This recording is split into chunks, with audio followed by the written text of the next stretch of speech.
I want you to stop what you're doing right now and listen closely to what I'm about to tell you. Because what I'm going to share with you tonight has the power to completely transform everything about your life in ways you cannot yet imagine. If you're watching this right now, it's not an accident. There are no accidents. You were drawn here by something deeper than curiosity, something that lives in the center of your being that knows, truly knows, that your life is meant to be so much more than what you've been settling for. And I'm here to tell you that you're absolutely right. You didn't stumble upon this message. This message found you because you're ready. You're ready to step into the greatest year of your entire life. And everything, absolutely everything, is about to change if you can open your heart to what I'm going to reveal to you. I know you're tired. I know you've been carrying burdens that make your shoulders ache and your spirit feel heavy. I know you've been disappointed before, that you've hoped and prayed and tried and failed, and maybe you're sitting here right now with just the tiniest flicker of hope left, wondering if anything will ever truly change. Let me tell you something that will shock you. That flicker of hope inside you right now is not small at all. It's the most powerful force in the entire universe, and it brought you here to this exact moment because you are meant to hear these words. Your life has been preparing you for this awakening. Every single struggle, every tear, every moment you thought you couldn't go on, it was all leading you here, to right now, where everything shifts. I've spent my life studying the invisible laws that govern this universe. The ones that most people never learn about because they're so busy looking at the visible world.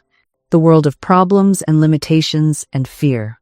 But there's another world, a world of infinite possibility, a world where everything you've ever wanted is already yours, just waiting for you to claim it.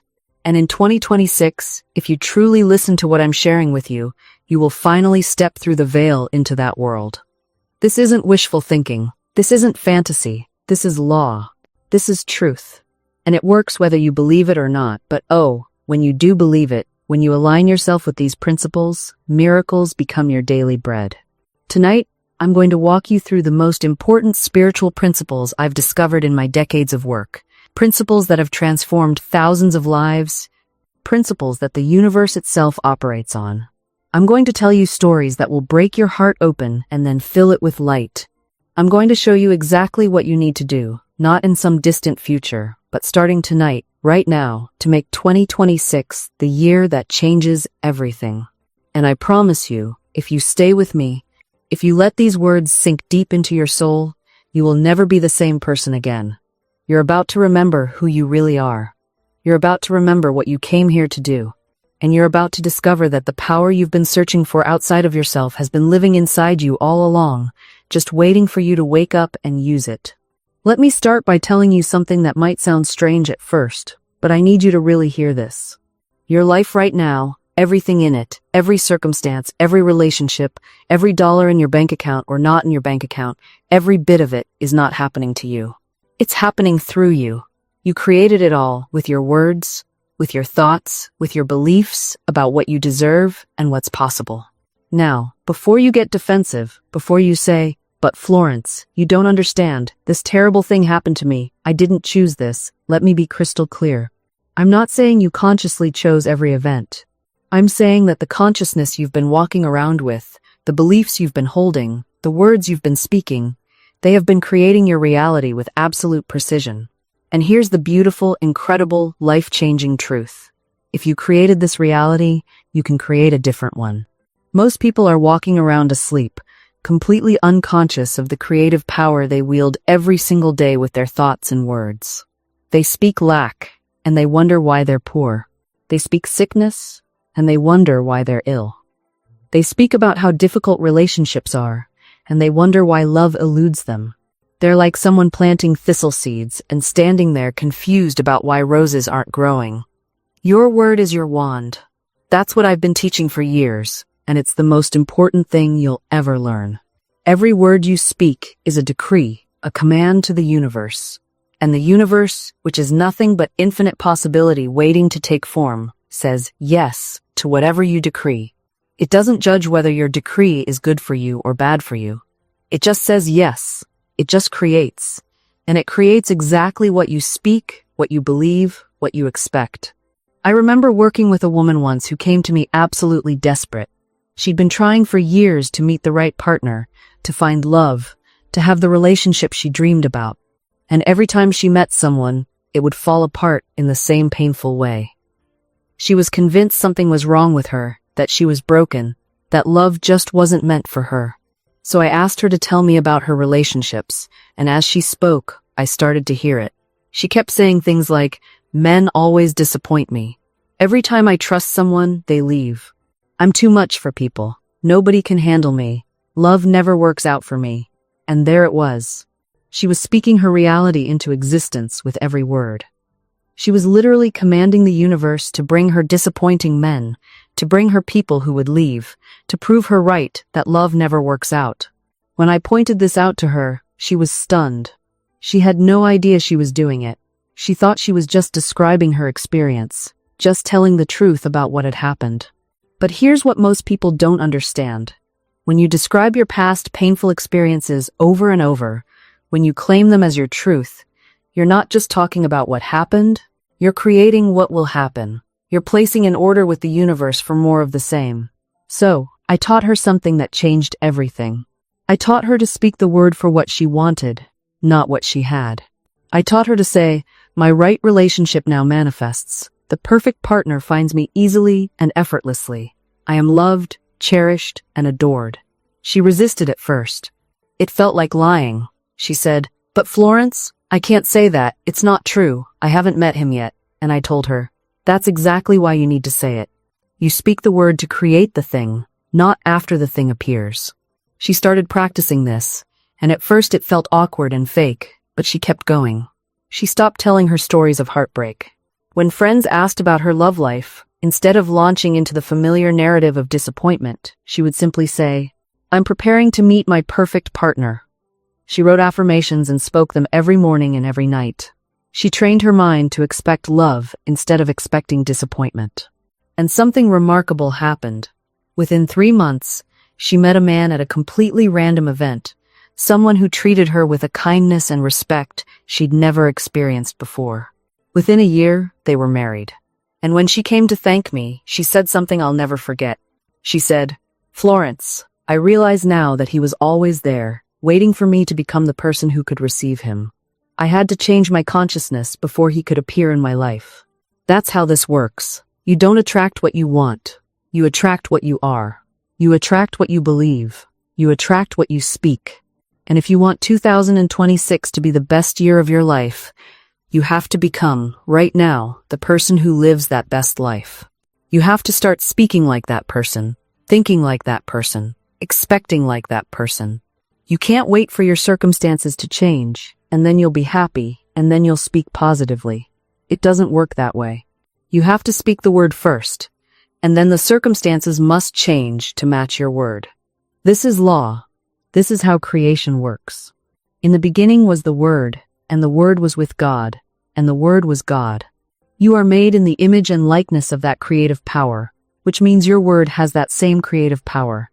You just have to wake up and use it consciously, deliberately, purposefully. Now, I know some of you are thinking, this sounds too simple. If it were really this easy, everyone would be doing it. But simple doesn't mean easy. The reason most people never access this power is because they won't discipline their thoughts and their words. They won't take responsibility for their consciousness. It's easier to blame circumstances, to blame other people, to blame the economy or their childhood or bad luck.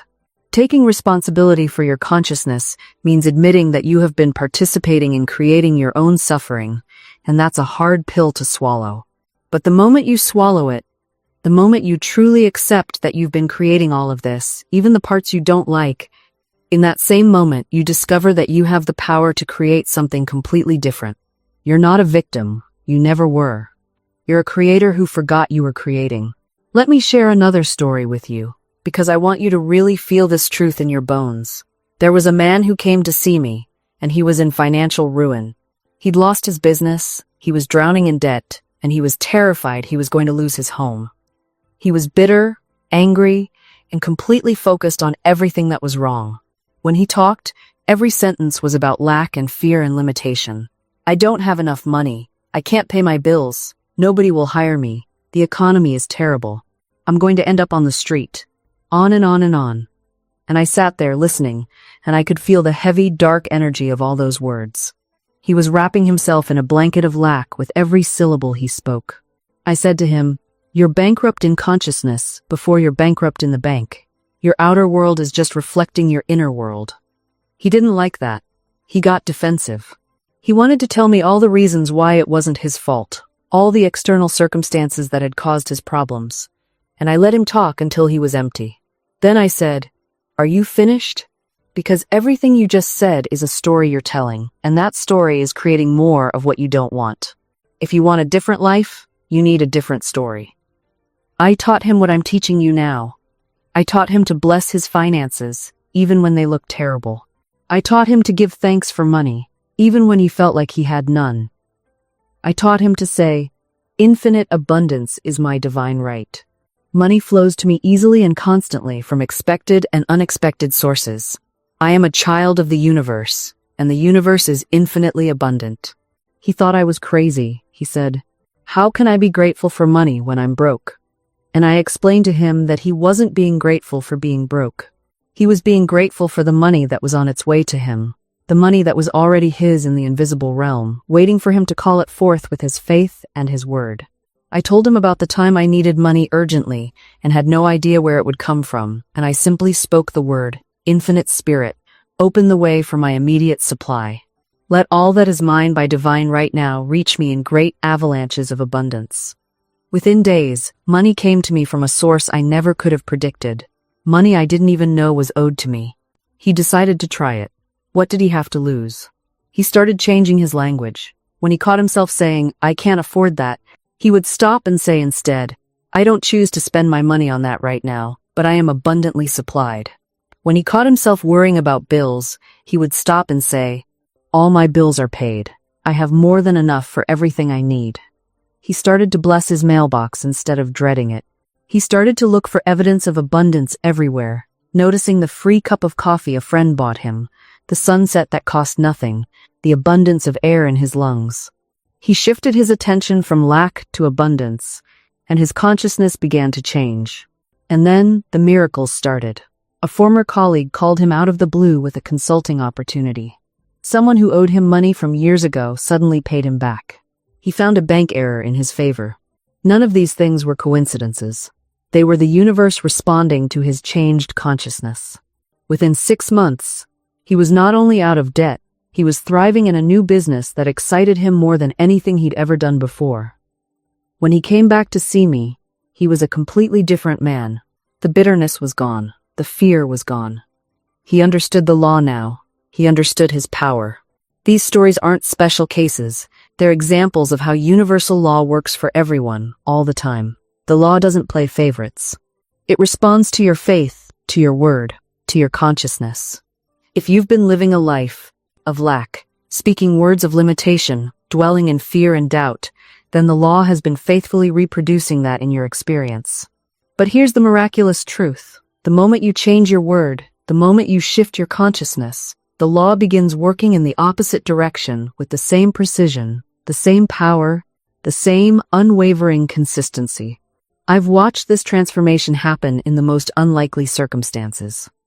A woman came to me, drowning in debt, creditors at her door, not a penny to her name.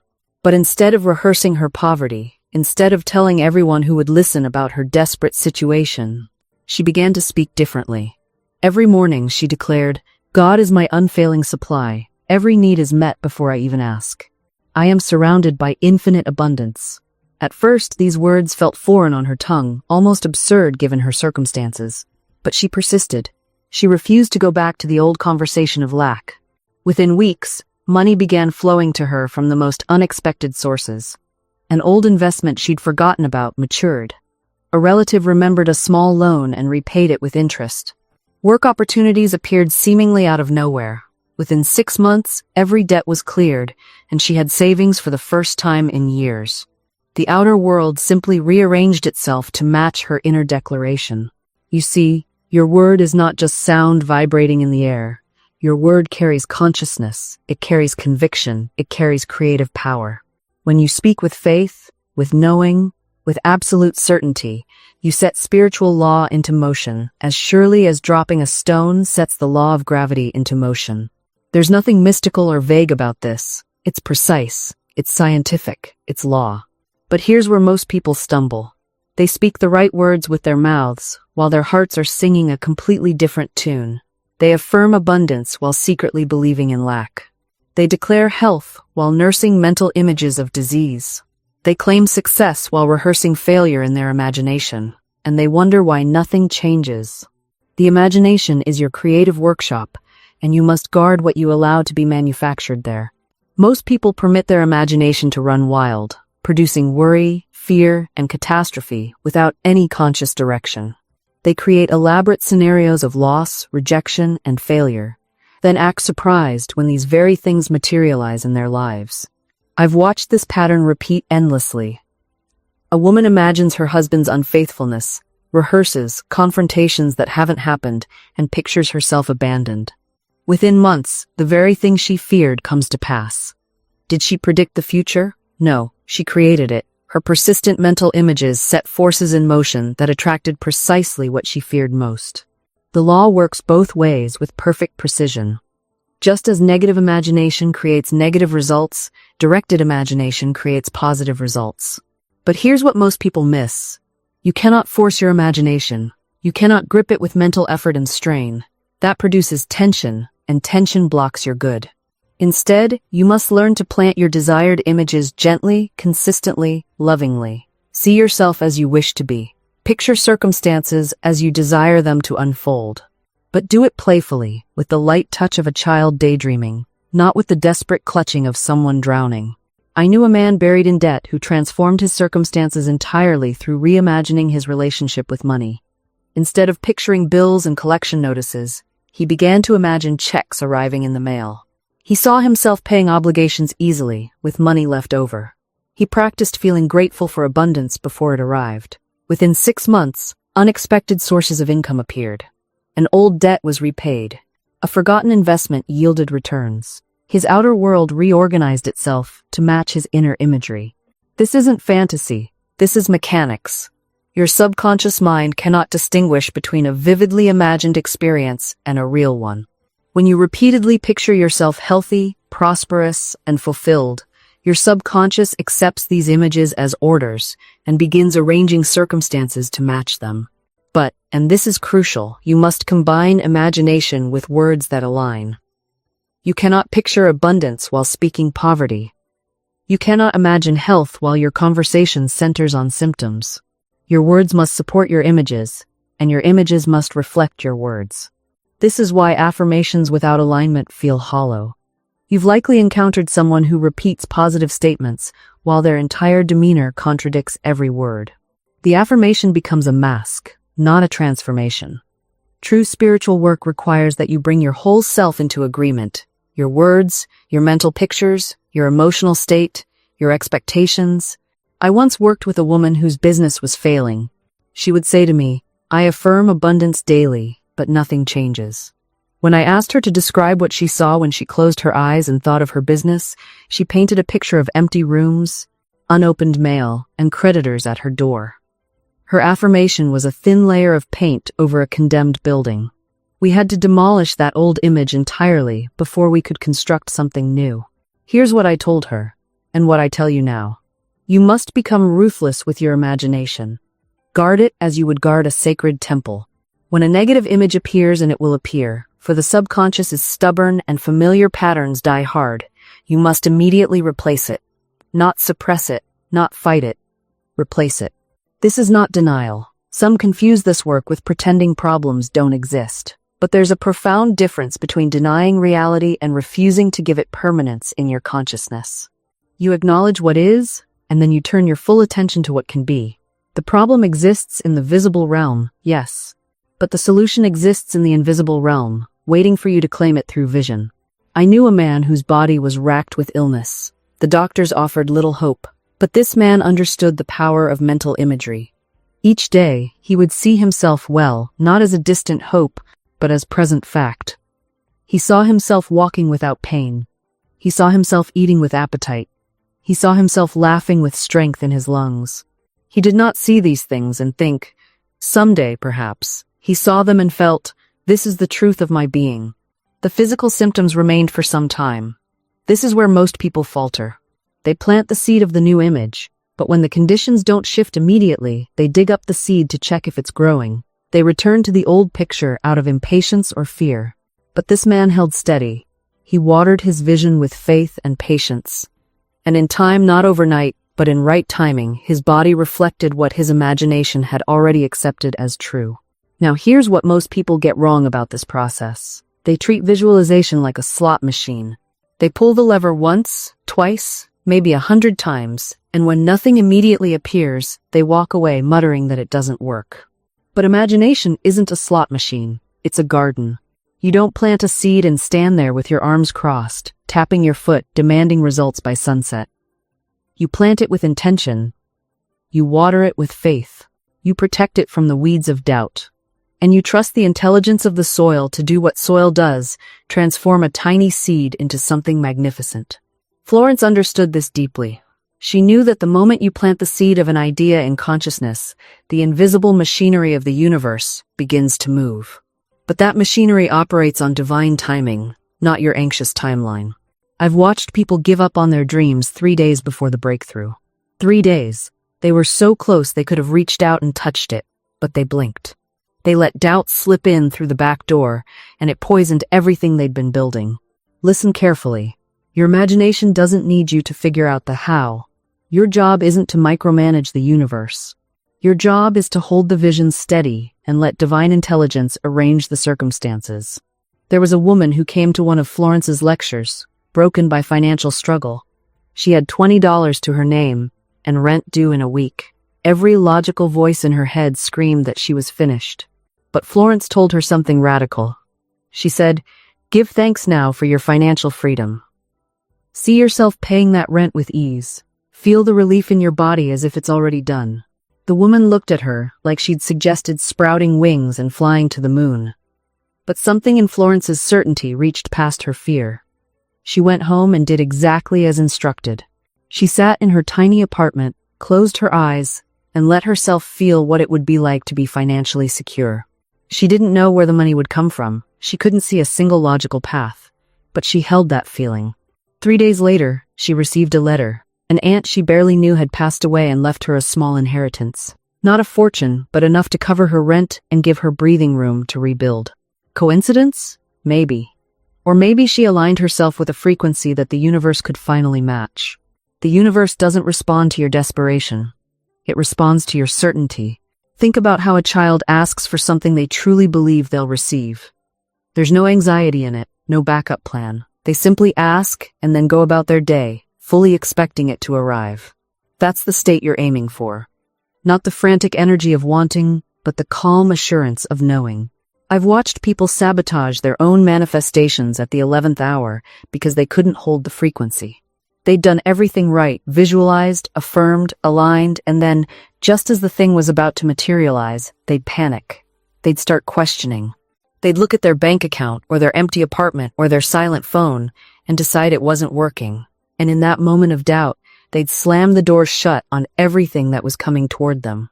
The universe was delivering. They just stopped receiving. Here's what most people don't understand about manifesting. It's not a one-time declaration. It's a sustained vibration. You can't affirm abundance on Monday and then spend Tuesday through Sunday complaining about bills. You can't visualize your ideal partner and then spend your evenings scrolling through social media, bitter about everyone else's relationships. The universe reads your dominant frequency, not your occasional hopeful thought. I knew someone who wanted to travel the world but couldn't afford it. Every conversation somehow circled back to money, how expensive flights were, how impossible it all seemed, how only rich people got to do things like that. She was literally talking herself out of the very thing she claimed to want. Her words were casting a spell, and it wasn't the kind that opens doors. One day, I asked her to try something different.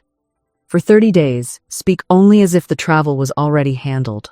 Not, I wish I could go to Italy, but I'm so excited about my upcoming trip. Not, I can't afford that, but I'm open to unexpected opportunities.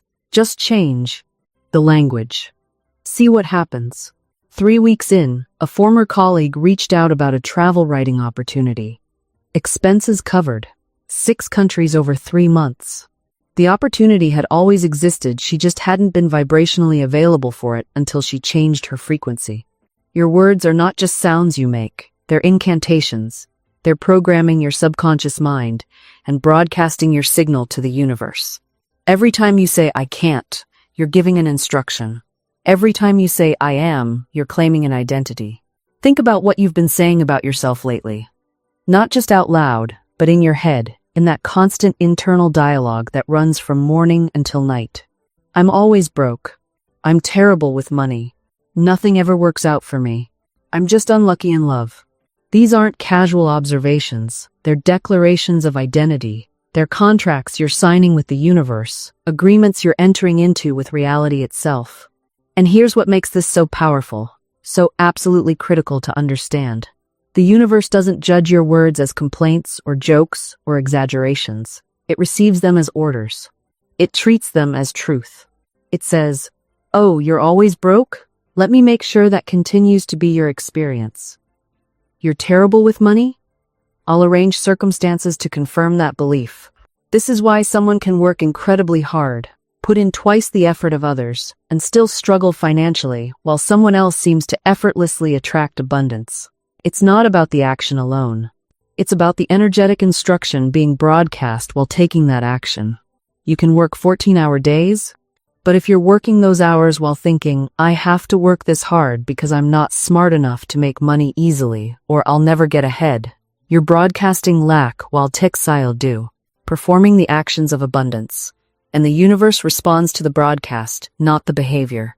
I've watched people sabotage incredible opportunities because their internal dialogue didn't match the opportunity being presented. They'd say things like, this is too good to be true, or someone like me doesn't get chances like this. And within days or weeks, the opportunity would mysteriously fall apart. Not because it wasn't real, not because they weren't qualified, but because their words created an energetic environment that couldn't sustain the blessing. Your words are creating your atmosphere. They're establishing the conditions under which you live.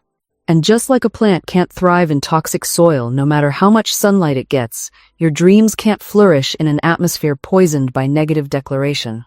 So how do we change the atmosphere?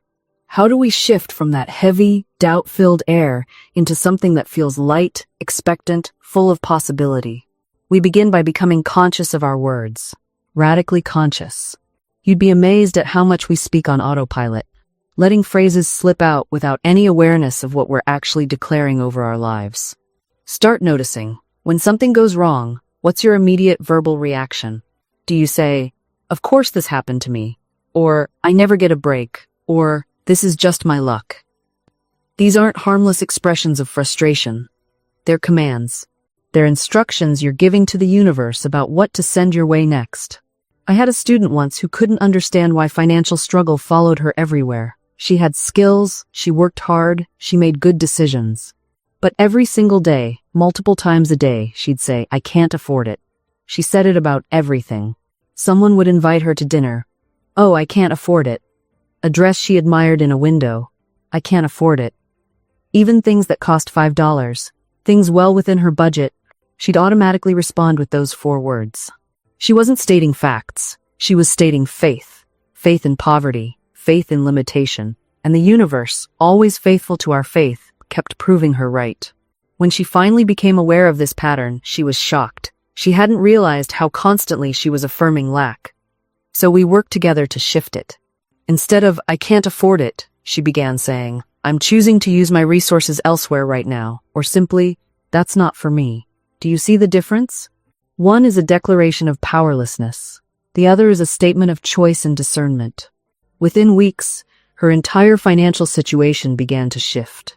Not because the words were magic, but because the words reflected a change in consciousness.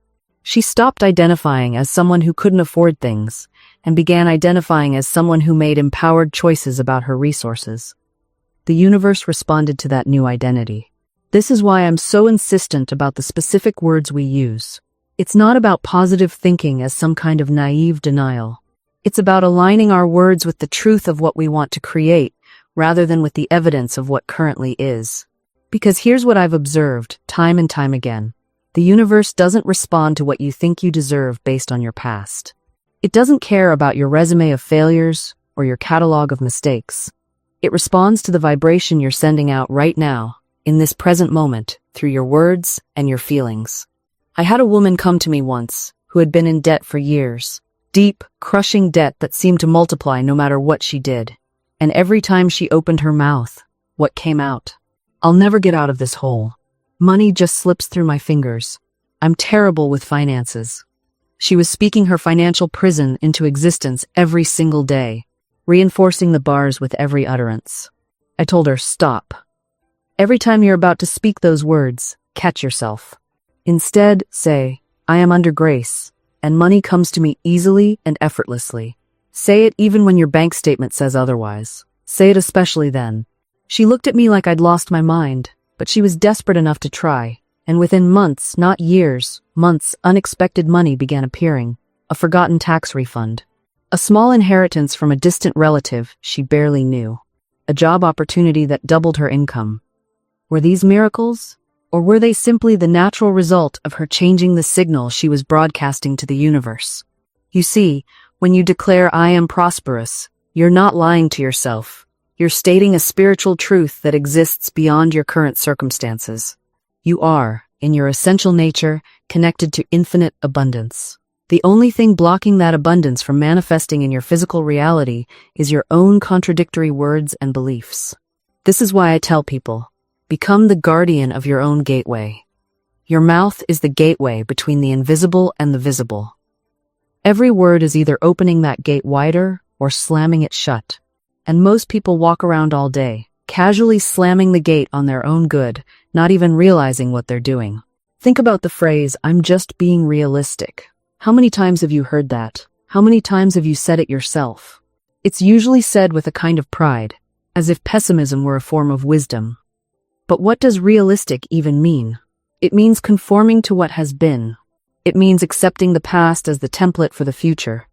It means surrendering your creative power to the tyranny of current circumstances. But here's what I discovered in my years of metaphysical work, and what I've witnessed in the lives of countless students who came to me broken and desperate. The universe does not respect your so-called realism. It does not bow to your careful assessments of probability.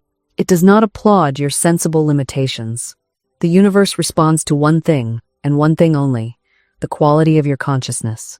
I once worked with a woman whose husband had left her penniless. She came to me with a list, literally a written list of all the reasons she could never recover financially. She was too old to start over. She had no education. She had no connections. She had 3 children to feed. She had debts she couldn't possibly repay. Her realism was impeccable. Her faith was non-existent. I said to her, what I'm saying to you now, your good is not dependent on conditions.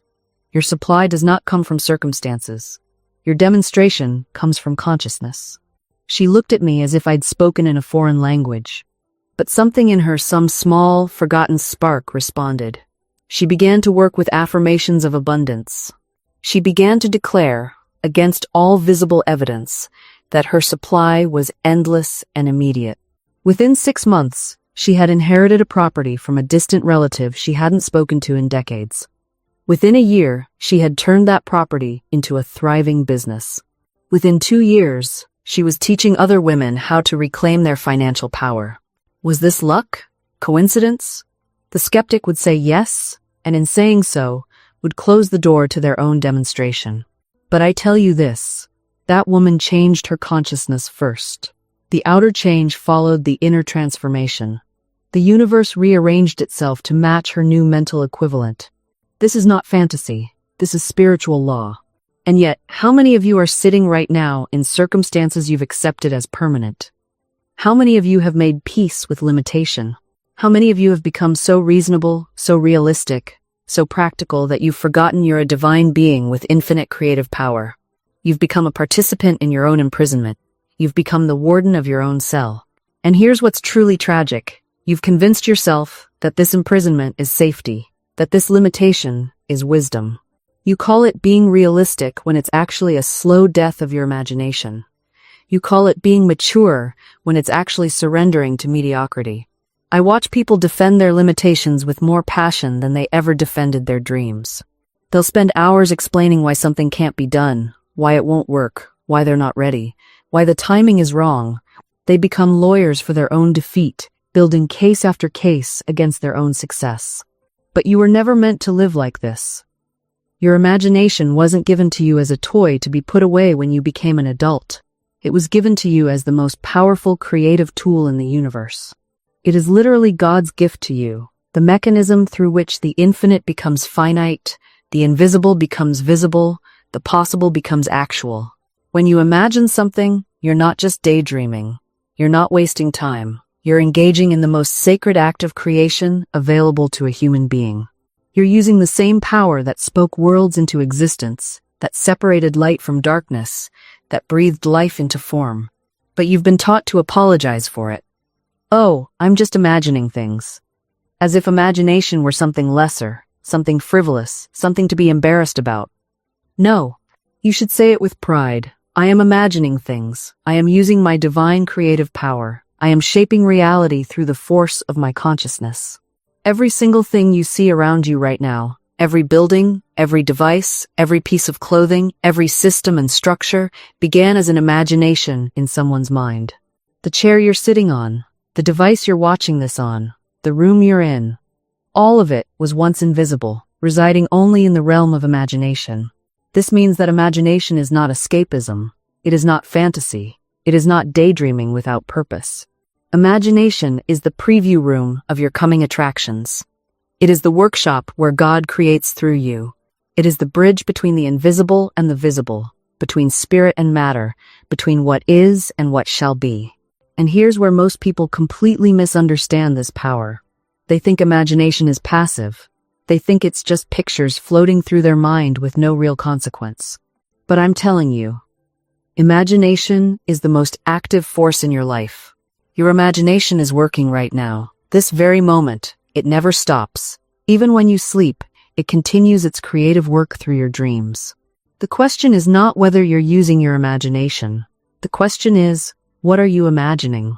Are you imagining success or failure, health or sickness, abundance or lack, love or loneliness?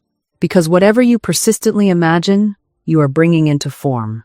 I've watched people imagine their way into poverty by constantly picturing themselves struggling.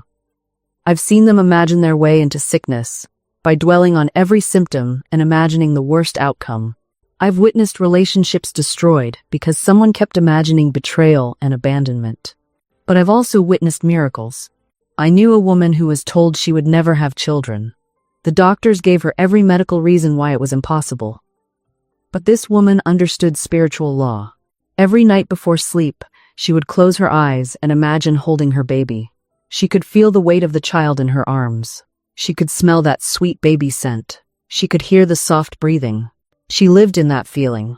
And within a year, against all medical predictions, she held that exact baby in her arms. Was it the imagining that created the child? No, it was the fact that her imagination aligned her consciousness with the divine pattern that was already established for her in the spiritual realm.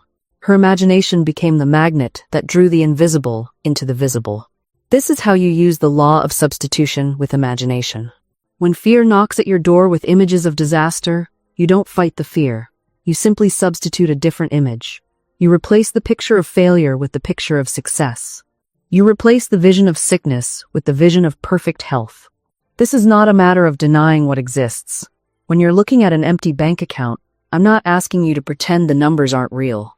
When you're feeling pain in your body, I'm not suggesting you ignore genuine symptoms. What I'm teaching you is something far more powerful. You're choosing which reality you're going to energize with your attention, your emotion, your faith. The physical world is always the last to know. It's the final station where your thoughts arrive after they've traveled through the invisible realms of consciousness. By the time something appears in your material circumstances, it's already old news. It's the result of thinking you did weeks, months, sometimes years ago. So when you look at your present conditions and feel discouraged, understand this. You're looking at yesterday's thoughts made manifest. You're reading last season's newspaper. Your work now is to write today's headlines. Your work now is to impress upon your subconscious mind the images that match your heart's true desires.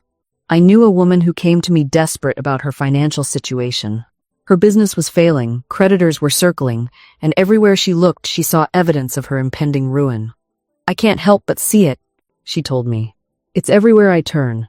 How can I possibly imagine abundance when lack is staring me in the face?" I said to her, "Your outer eye sees lack, that's true. But you have an inner eye, and that eye can see whatever you direct it to see. Begin to see yourself prosperous. See your business thriving. See checks arriving.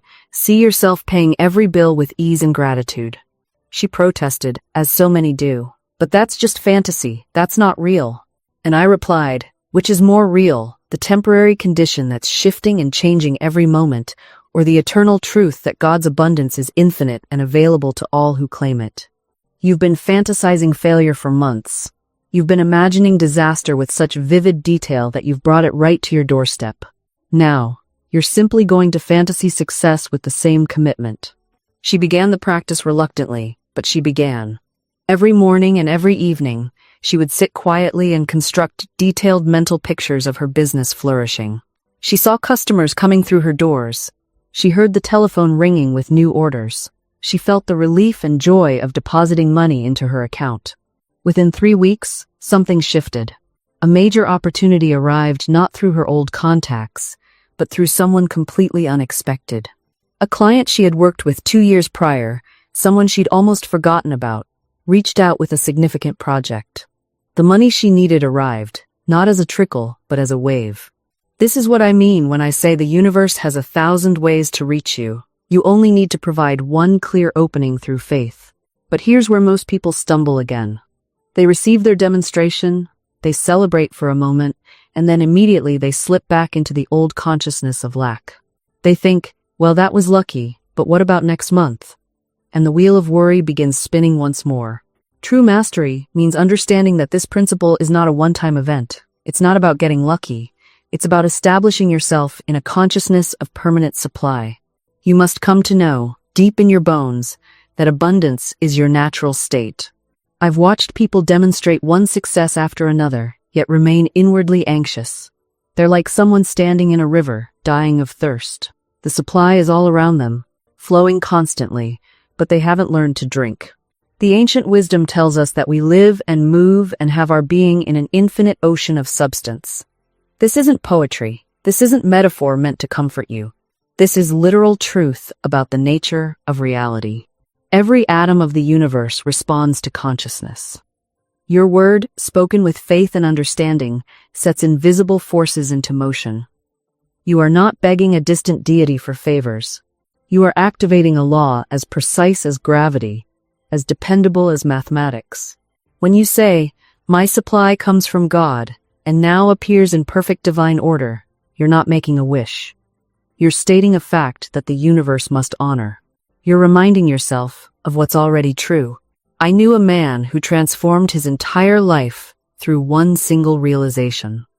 For years, he had struggled with poverty consciousness. He worked hard, saved carefully, yet never seemed to get ahead. There was always an unexpected bill, always an emergency that drained his resources. One day, after studying these principles, something clicked for him. He realized he had been living from a belief in limited supply, the idea that there was only so much to go around, and he had to fight for his share. He began a new practice. Every morning, he spoke aloud, "Infinite Spirit, open the way for my right work, my right wealth, my right home. Give me a definite lead, and let me know if there's anything for me to do." He didn't beg. He didn't plead. He simply stated his claim with quiet authority, as one might order from a menu in a fine restaurant. Within weeks, opportunities appeared that had been invisible to him before: a business contact, a chance meeting, a door opening where there had seemed to be only wall. The universe had been waiting for him to change his inner conversation. You see, most people think manifestation is about vision boards and affirmations alone, but those are merely tools. The real work is the subtraction, removing the false beliefs that contradict your good. It's not about adding more faith. It's about removing the doubt that blocks what already wants to reach you. I worked with a woman who had been chronically ill for years. Doctors found nothing wrong, yet she suffered. When we explored her thought life, we discovered she had been carrying a deep resentment toward her sister for over a decade. That resentment had calcified into a physical condition, her body literally bearing the weight of unforgiveness. I told her what I tell you now. Resentment is like drinking poison and expecting the other person to die. It's a form of self-destruction masked as moral superiority. She resisted at first. But I was wronged, she insisted. My sister doesn't deserve forgiveness. Forgiveness, I explained, isn't about what anyone deserves. It's about what you deserve: freedom, health, peace. Every moment you hold on to that grievance, you're volunteering for continued suffering. We began a daily practice. She would say, I fully and freely forgive my sister. I release this situation to divine love. I am free and she is free. At first, the words felt hollow, even dishonest, but she persisted. Within 3 months, her symptoms began to diminish. Within 6, they had disappeared entirely. Her sister never changed, never apologized, but she was healed because she withdrew her energy from the old story. This is what I call the sovereignty of self. You do not need anyone else to change for you to be free. You do not need apologies. You do not need admissions of wrongdoing. You do not need closure handed to you like a certificate. You are the one who closes the door. You are the one who opens the new one. And here's what's extraordinary: when you truly release someone from your mental court, when you stop needing them to be different, something shifts in the invisible realm. Not always, but often, the external relationship transforms too. Not because you manipulated it, but because you stopped feeding the old pattern with your resistance. I once knew a businessman who had been betrayed by his partner. For 2 years, he rehearsed his anger daily. He told the story to anyone who would listen.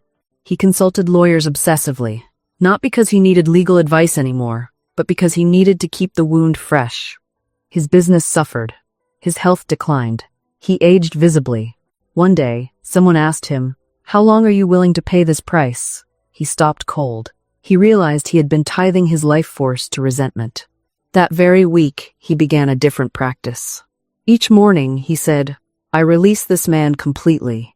I call back all energy I have given to this situation. I am free, and he is free. He continued with the necessary legal proceedings. This wasn't about being passive, but he stopped the internal prosecution. Within weeks, the case settled favorably. But more importantly, he was already free before the settlement came. The outer resolution was just the confirmation of his inner work. This is the principle working through the visible and invisible simultaneously.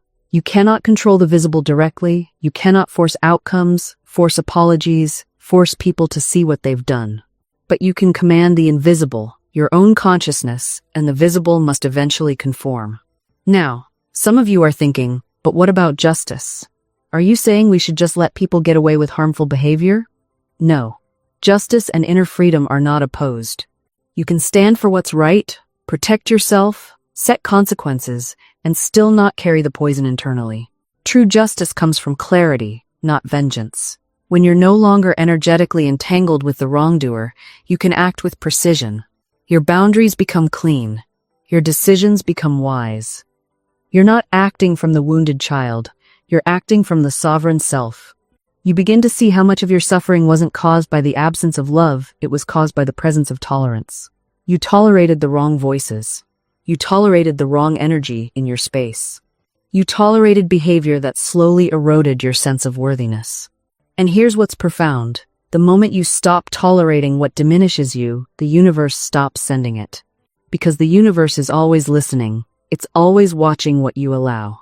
And it gives you more of what you say yes to, not just with your words, but with your time, your attention, your silence, your presence. When you tolerated disrespect, you trained people to disrespect you. When you tolerated inconsistency, you trained them to show up carelessly. When you tolerated breadcrumbs, you told the universe, I'm a person who accepts crumbs. But now you're different. Now you know better. You understand that self-love isn't just affirmations in the mirror. It's not just bubble baths and journaling, though those are beautiful. Self-love is the boundary you hold when someone tries to guilt you into shrinking. Self-love is the no you speak when everything in you wants to be liked. Self-love is walking away from what feels good in the moment, but destroys you over time. This is where your power lives, not in controlling others, but in refusing to abandon yourself to keep them comfortable. I've watched people transform their entire lives by changing one thing. They stopped explaining themselves to people who were committed to misunderstanding them.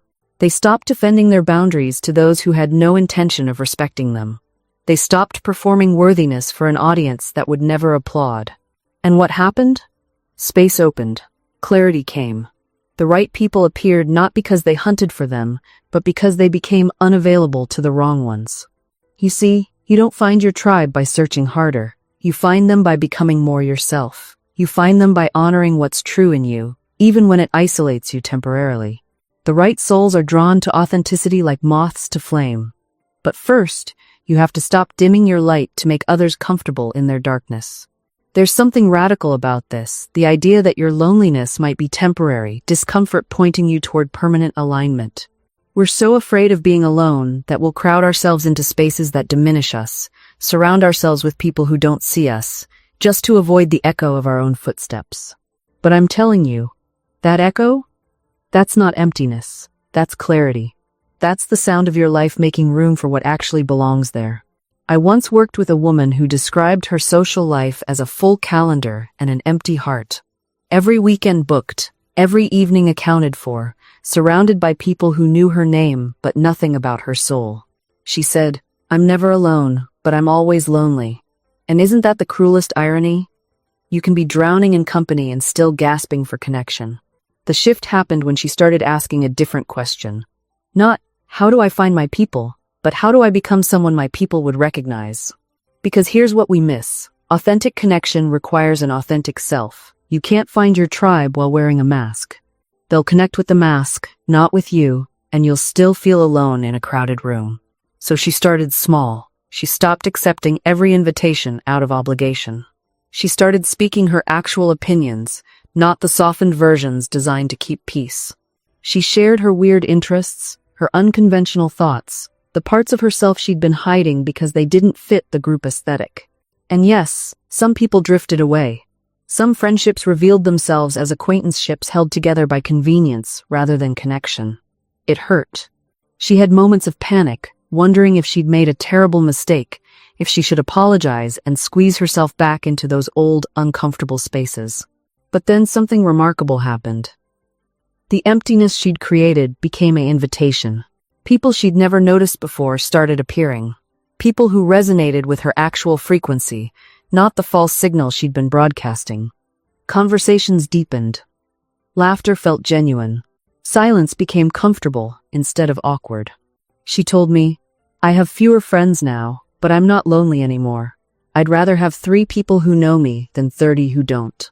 The truth is, we've been conditioned to believe that saying yes makes us good people, that declining an invitation makes us difficult, that protecting our energy is somehow selfish. But I've watched too many people collapse under the weight of obligations they never truly wanted to carry. There's a woman I know who spent years volunteering for every committee, every fundraiser, every neighborhood project. She wore her busyness like a badge of honor.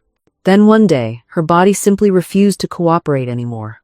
The fatigue wasn't just physical, it was existential. Her soul was sending her a message she'd ignored for decades. During her recovery, she learned something radical. Her worth wasn't tied to her usefulness. She didn't have to earn her place at the table by perpetually serving everyone else. And when she finally started saying no, gently, firmly, without lengthy explanations, something surprising happened. The people who truly cared about her respected it. The ones who didn't, they revealed themselves. That's the thing about boundaries. They're like a filter. They let the real relationships through while keeping the extractive ones at bay. I want you to understand that setting boundaries doesn't mean building walls. It means creating doors that you control. You decide who enters, when they enter, and under what conditions. This isn't cruelty. It's stewardship. You're the guardian of your own life force. Think about the people who drain you. I don't mean the ones going through temporary hardship. We all need support sometimes. I mean the ones who treat your energy like an all-you-can-eat buffet. The ones who only call when they need something. The ones who disregard your time, dismiss your feelings, and disappear when you're the one in need. You don't owe them unlimited access to you. You really don't. And the guilt you feel when you pull back? That's not your intuition talking. That's old programming. That's the voice of every person who benefited from your lack of boundaries, telling you to stay small and accommodating. Here's what I've learned. The people who get angry when you set boundaries are the exact people who benefited from you having none. They weren't upset because you changed. They were upset because they could no longer use you. And that revelation, as painful as it might be, is also profoundly liberating. Because once you see it, you can't unsee it. Once you understand that their anger is actually evidence that your boundary was necessary, their disapproval loses its power over you. I worked with a woman who finally told her adult children that she would no longer be providing free childcare 5 days a week. She was exhausted, her health was suffering, and she had her own dreams she'd been postponing for years. The reaction was immediate and brutal. Her daughter stopped speaking to her. Her son accused her of being selfish and not caring about her grandchildren. They made her feel like the villain in a story where she was simply trying to survive. But here's what shifted everything for her. She realized that in 30 years of parenting and 10 years of grandparenting, not once had anyone asked her what she needed. Not once had her exhaustion been considered as important as their convenience. Their anger wasn't about love or family values. It was about the loss of free labor. And once she saw that clearly, she stopped apologizing. She stopped explaining. She simply repeated her boundary and let their reaction be their problem, not hers. This is the work, you see. Not just setting the boundary, but holding it when the pressure comes. Not just saying no, but refusing to be manipulated by the emotional fallout that follows. Because they will try everything. They'll guilt you. They'll gaslight you. They'll tell you that you've changed, that you're not yourself, that they're just worried about you. They'll recruit others to their cause, creating a chorus of voices, all telling you that your boundary is unreasonable. And here's what I need you to understand. This is a test of your conviction. This is where you find out what you're really made of. Because when everyone around you is telling you that you're wrong, when the people you love most are treating you like you've lost your mind, it takes tremendous strength to hold your ground. But you must hold it. Because what they're really saying is, your needs are less important than our comfort. Your growth is less important than our familiarity. Your truth is less important than our version of who you should be. And that, my friend, is not love. That's control, dressed up in concern. I've watched people fold under this pressure. I've seen them apologize for boundaries that were perfectly reasonable. I've watched them shrink back into old patterns because standing alone felt too frightening, too lonely, too hard. And do you know what happens to them? They wither. Something inside them, that spark of self-respect, that flame of authentic living, it begins to dim. They tell themselves it's easier this way, that keeping the peace is worth the price. But the price is always higher than they realize. The price is themselves. So, when you set that boundary and the pushback comes, and it will come, I want you to remember something. Their reaction is not evidence that your boundary is wrong. Their discomfort is not proof that you've made a mistake. Their reaction is simply information. It's showing you how much they've benefited from your boundarylessness. It's revealing how much they've relied on your flexibility, your accommodation, your willingness to shrink. And now that you're refusing to shrink anymore, they're panicking. Let them panic. Your job is not to manage their emotions. Your job is not to make this comfortable for them. Your job is to stay true to the decision you've made, to honor the self-respect you're cultivating, to protect the life you're trying to build. Because here's what happens when you hold firm. Eventually, people adjust. Not always, not everyone. But the ones who truly care about you, the ones who are capable of healthy relationship, they recalibrate. They learn that this is the new reality. They discover that they can respect your limits and still have connection with you. And the ones who can't, the ones who only wanted you on their terms, you learn to live without them. And that loss, as painful as it may be, creates space for something far more valuable. People who love you as you actually are, not as they need you to be. You realize that the people who truly matter don't require you to be smaller, quieter, or more convenient. They don't need you to apologize for taking up space or for having needs of your own. They celebrate your growth instead of feeling threatened by it. They meet your honesty with honesty, your vulnerability with respect. And here's what changes everything.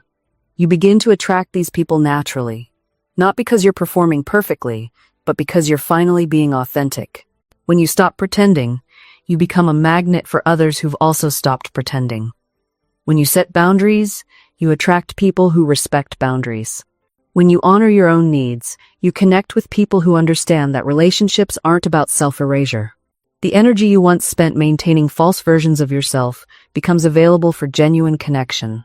The anxiety you felt, trying to read minds and anticipate reactions, dissolves because you're simply present, simply honest.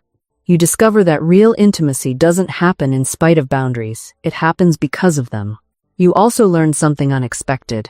People-pleasing wasn't just hurting you, it was actually disrespecting the people around you. Every time you said yes when you meant no, you denied them the opportunity to know the real you. Every time you hid your truth to avoid their discomfort, you treated them like fragile children instead of capable adults. Every time you twisted yourself into shapes to fit their expectations, you robbed them of an authentic relationship. True respect means trusting people with your truth. It means believing they can handle your boundaries, your needs, your authentic self. And if they can't, that's information. That's clarity. That's not a failure on your part, it's a revelation about the relationship's true capacity. You begin to see that the people who make you feel guilty for having boundaries are often the ones who benefited most from your lack of them. The ones who call you selfish for prioritizing your well-being are usually the ones who took advantage of your selflessness. Their resistance to your growth isn't about your character, it's about their comfort being disrupted. And here's what nobody tells you about this realization. It doesn't have to make you bitter. It can make you clear. Crystal clear about who you're becoming and what you'll no longer tolerate. When you stop explaining yourself to people who are determined to misunderstand you, something shifts. You reclaim energy you didn't even know you were losing. All those rehearsed conversations in your head, the preemptive defenses, the constant justifications, they dissolve. You realize that your choices don't require a jury. Your boundaries don't need unanimous approval. I've watched people transform the moment they grasped this truth. They stopped posting explanations on social media about why they couldn't attend every event. They stopped writing paragraph-long text messages defending their decisions. They simply said, "I won't be able to make it," and left it at that. And the sky didn't fall. Relationships that were real remained. Connections built on manipulation faded. The sorting happened naturally. This is the part where you learn that disappointing others isn't cruelty, it's honesty. It's saying, "I can't pour from an empty cup," and meaning it. It's recognizing that you've been treating everyone else's comfort as sacred while treating your own as negotiable, and deciding that equation no longer works. The people who truly love you will adjust. They might stumble at first, confused by this version of you who no longer bends into impossible shapes. But if the foundation is genuine, they'll recalibrate. They'll learn that no doesn't mean I don't love you, it means I'm learning to love myself too. And those who can't adjust? Those who keep pushing, testing, demanding proof of your loyalty through self-sacrifice? They're showing you exactly who they are. Believe them. Not with anger, but with clarity. Not with resentment, but with the quiet understanding that not everyone is meant to walk with you into this next chapter. And here's what I know to be true. What I've seen proven again and again in my own life and in the lives of those I've counseled. The moment you accept this truth, the moment you stop forcing connections that have expired, something miraculous happens. Space opens up. Not empty space, not lonely space, but sacred space.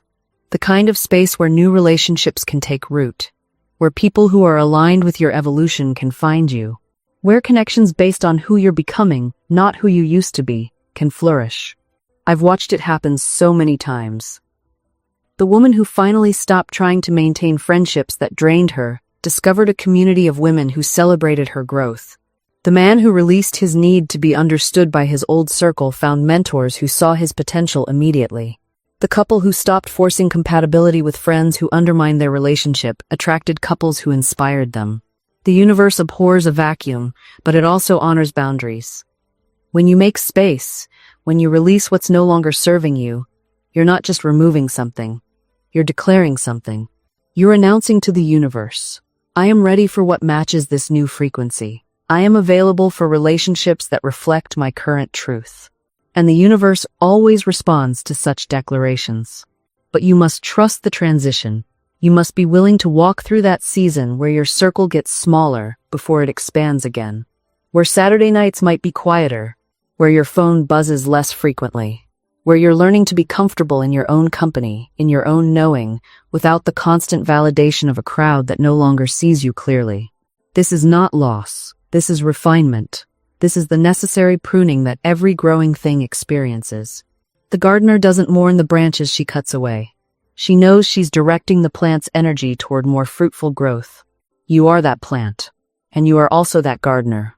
You have both the wisdom to know what must be released and the power to make that release with intention. Some people will judge you for this. They'll call you different, changed, too much. They'll say you've outgrown yourself, as if that were possible, as if evolution were a crime. Let them. Their discomfort with your growth is not your responsibility to manage.